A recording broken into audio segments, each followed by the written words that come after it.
कलेजे को चीर देने वाली यह तस्वीर रांची के धुर्वा की है। यह कोई आम तस्वीर नहीं, यह एक माँ की टूटी हुई दुनिया है। सड़क पर लोटती, बिलखती, चीखती उस माँ की चीखें हर संवेदनशील इंसान के दिलों को झकझोर देने के लिए काफी है। चीखें ऐसी कि वहां मौजूद हर शख्स की आंखें नम हो गई। 3 दिनों से उसके एक नहीं बल्कि 2-2 कलेजे के टुकड़े लापता हैं।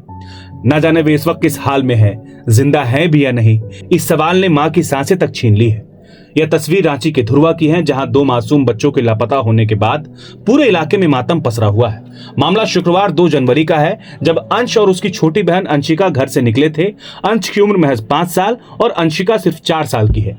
दोनों अपने पिता से 10 रुपए लेकर चूड़ा खरीदने निकले थे, लेकिन वो छोटी सी खुशी की चाहत घर लौटकर नहीं आई।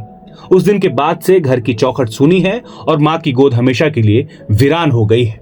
3 दिन बीत चुके हैं, लेकिन बच्चों का अब तक कोई सुराग नहीं मिला। हर बीतता घंटा परिवार के लिए एक नई मौत जैसा है। माँ का रो रो कर बुरा हाल है, पिता सदमे में है और परिजन बस एक चमत्कार की आस लगाए बैठे हैं। मोहल्ले की गलियों में सन्नाटा है और हर चेहरे पर डर और बेचैनी साफ झलक रही है। इंसाफ और बच्चों की तलाश की मांग को लेकर आज गुस्साए ग्रामीण सड़क पर उतर गए। लोगों ने सड़क जाम कर प्रदर्शन किया। इसी दौरान वहां हृदय विदारक दृश्य सामने आया, जब मां सड़क पर लोट लोट कर अपने बच्चों को पुकार रही थी। रांची पुलिस का कहना है कि बच्चों की तलाश के लिए विशेष टीम बनाई गई है। हर संभावित जगह पर छापेमारी की जा रही है और सीसीटीवी फुटेज भी खंगाले जा रहे हैं। लेकिन सवाल वही है, क्या 3 दिन बाद भी एक मां को सिर्फ तसल्ली के शब्द ही मिलेंगे या उसके मासूम वापस लौटेंगे? पूरे शहर की निगाहें अब बस इसी जवाब पर टिकी है। रांची पुलिस क्या कह रही है वह भी सुनिए।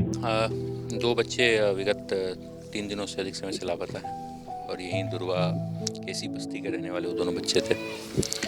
पुलिस ने इस संबंध में धुर्वा थाना कांड संख्या 1/26 दर्ज भी किया है और अनुसंधान चल रहा है। इसके लिए मेरे द्वारा एक विशेष टीम का भी गठन किया गया है। ग्रामीण एसपी प्रवीण और सिटी एसपी पारस के नेतृत्व में वो टीम में करीब 5 डीएसपी और 4 थाना प्रभारी हैं। उसके अलावा जो तकनीकी शाखा के हमारे कर्मी होते हैं वो भी लगे हुए हैं। हम लोग लगातार विभिन्न बिंदुओं पर अनुसंधान कर रहे हैं। परिवार से भी हम लोग इनपुट जुटाने का प्रयास कर रहे हैं और साथ ही साथ जो सीसीटीवी का अवलोकन होता है या अन्य जो तकनीकी साक्ष्य संकलन की जो आवश्यकता होती है वो भी करते हुए हम लोग अनुसंधान कर रहे हैं, परंतु अभी तक हमें कोई सफलता नहीं मिल पाई है, जिसको लेकर हम लोग भी सभी चिंतित हैं। और हम लोगों के द्वारा ये प्रयास है कि जल्द से जल्द हम लोग बच्चों को खोजें और यदि इसमें किसी अपराधी की संलिप्तता पाई जाती है तो उसे भी हम लोग जल्द से जल्द जो कठोरतम दंड होता है वो हम लोग दिलवा सकें, यही हमारा प्रयास है। ठीक है, पूरे इलाके में भी देख रहे हो बड़ी संख्या में फोर्स भी इलाके में क्योंकि एक्चुअली उस दिन जिस दिन बच्चा गायब हुआ था उस दिन भी हाट लगा हुआ था और आज फिर उसके बाद आज जो है सो हाट का दिन है और यहाँ पे जो शालीमार बाजार में जो हाट लगता है यहाँ पे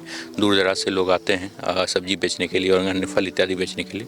तो इसीलिए फोर्स मंगाई गई है कि एक बार फिर से हम लोग पुनः जो है यहाँ पे सबों की जाँच करें और यदि हमें कोई सूत्र प्राप्त होता है तो हम लोग उससे अग्रतर कार्रवाई कर सकें।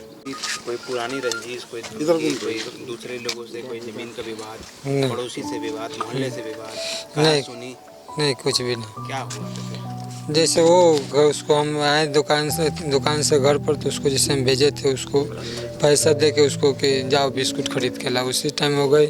उसको बाद जैसे आधा घंटा के बाद जैसे हम खोजने के लिए चालू किए, उसके बाद नहीं मिला। पुलिस के द्वारा लगातार खोजबीन की जा रही है, किस तरह से देखते हैं? पुलिस पूरी तरह से लगी हुई है क्या? आज जैसे कुछ बुझा रहा है कि हाँ पूरी तरह से लगे, नहीं तो आज से पहले जैसे नहीं बुझा रहा था। आज जैसे लग रहा है कि हाँ चल रहा है। संतुष्ट है ना? आज संतुष्ट है।